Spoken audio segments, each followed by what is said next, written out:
મનોબળથી તમે ઘણું ઘણું કરી શકો.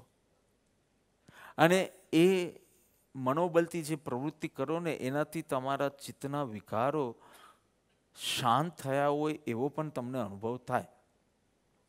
પણ આંગળીના ટેરવે તમે લાકડી ઉચકો તો કેટલો ટાઈમ ઉચકી શકો કે ના ઉચકી શકો?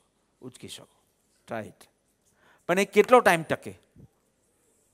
એમ શુભ પ્રવૃત્તિ દ્વારા જે તમે વિકારોને શાંત કરવાનો પ્રયત્ન કરો છો, અને એ અનુભવાય બી છે, અત્યારે જ તમને અનુભવાતું હશે કે જેટલી પણ તમારી ચિત્તની એકાગ્રતા છે સત્સંગમાં, તમને ટેમ્પરરી તો ટેમ્પરરી અત્યારના કોઈ કામાદી પજવતા નથી, ક્રોધાદી પજવતા નથી.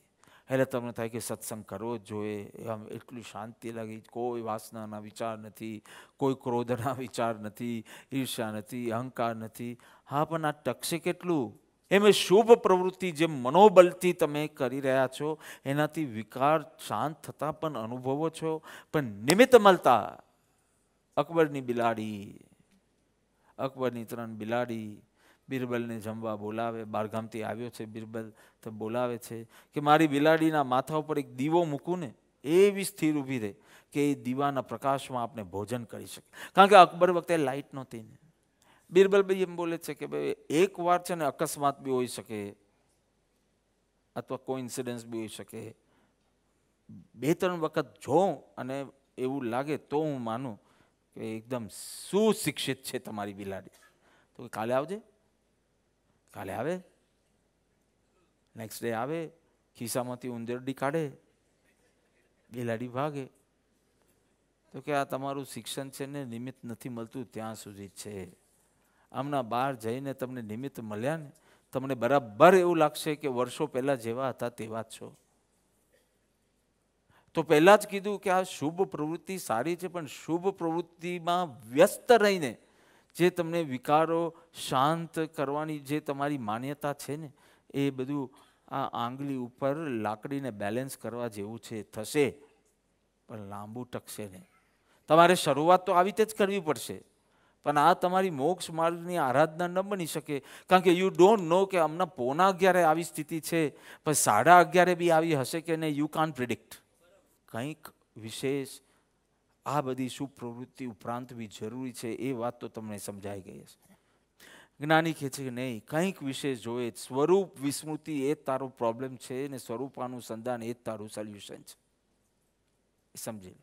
સ્વરૂપ વિસ્મૃતિના કારણે દુઃખી, તો સ્વરૂપ સ્મૃતિ, સ્વરૂપ અનુસંધાન એ તારી કોઈ પણ સાધના, પછી વ્રત હોય, તપ હોય, ભક્તિ હોય, સત્સંગ હોય, એનું ફાઇનલ આ અનુભૂતિ તને થવી જોઈએ કે હું સ્વરૂપની નિકટ આવ્યો. આ સ્વરૂપાનુસંધાન કરવું કઈ રીતે, એવો તમને પ્રશ્ન તો સ્વાભાવિક થતો જ હશે. ચિત્તની નિર્મલતા, ચિત્તની એકાગ્રતા અને ચિત્તનો લય, આ 3 પગલામાં આખો મોક્ષ માર્ગ છે. ચિત્તની નિર્મલતાથી સ્વરૂપની રુચિ જાગે, એટલે તમે ભક્તિ કરો, સદાચારનું પાલન કરો, કારણ કે ચિત્ત એનાથી નિર્મલ થશે, એનાથી સ્વરૂપની રુચિ થશે.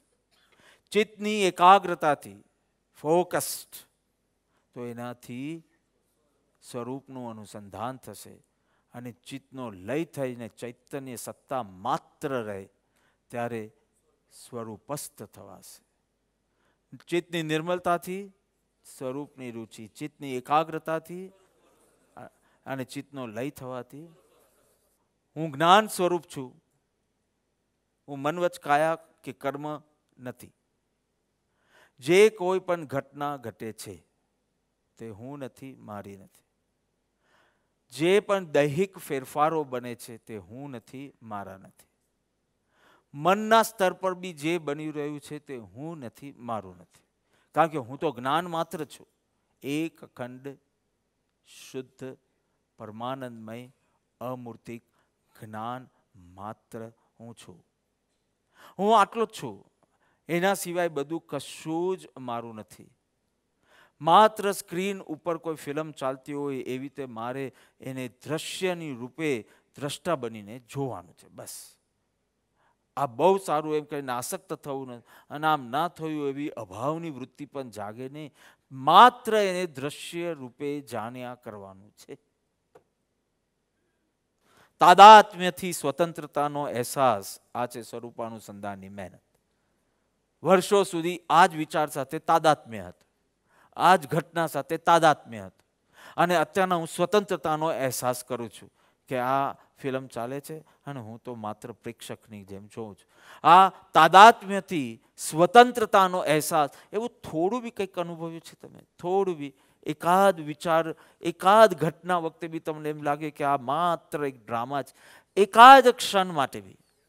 તો it has began, your spiritual journey has began. હવે એમાં વધારે સુસ્થિત થતા જવાનું છે, બસ.